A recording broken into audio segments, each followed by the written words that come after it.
வணக்கம் ஃப்ரெண்ட்ஸ். நம்ம இப்போ என்ன பார்க்க போகிறோன்னா டிஎன்பிஎஸ்சி குரூப் 4க்கான மேக்ஸ் பார்க்க போகிறோம். சுருக்குக மதிப்பு காண்க. இது என்னென்னா √58 + √31 + √21 + √11 √22 = என்னன்னு சொல்லி கேட்டிருக்காங்க.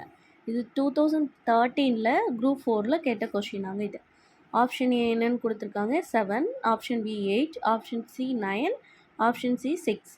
இது ஷார்ட்டாக நம்ம எப்படி ஞாபகம் வச்சுக்கலான்னா 7ஓட மல்டிப்ளை என்னென்னா 49, 8ஓட மல்டிப்ளை 64, 9ஓட மல்டிப்ளை என்ன வரும் 81, 6ஓட மல்டிப்ளை என்ன வரும் 36.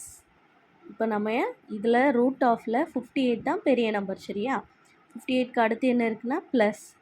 அப்போ ஆன்சர் என்ன வரும்னா 58 விட 58க்கு நியரஸ்ட்டாக எது பெரிய நம்பர், அதாவது நியரஸ்ட்டாக என்னென்னா 64 இருக்குது, சரியா? இப்போ 54 பக்கத்தில் ஒரு மைனஸ் இருக்குதுன்னு வைங்களேன். மைனஸ் இருந்துச்சுன்னா 54 விட சின்ன நம்பர், அப்போ 49 அங்கே ஆன்சர் வரும். ஆனால் இந்த சம்முக்கு என்னென்னா 54 ப்ளஸ் சிம்பிள் இருக்குது. ஸோ ஆன்சர் என்ன வரும்னா 64. 64னால் என்னென்னா ஆப்ஷன் பி தான் ரைட் ஆன்சர்.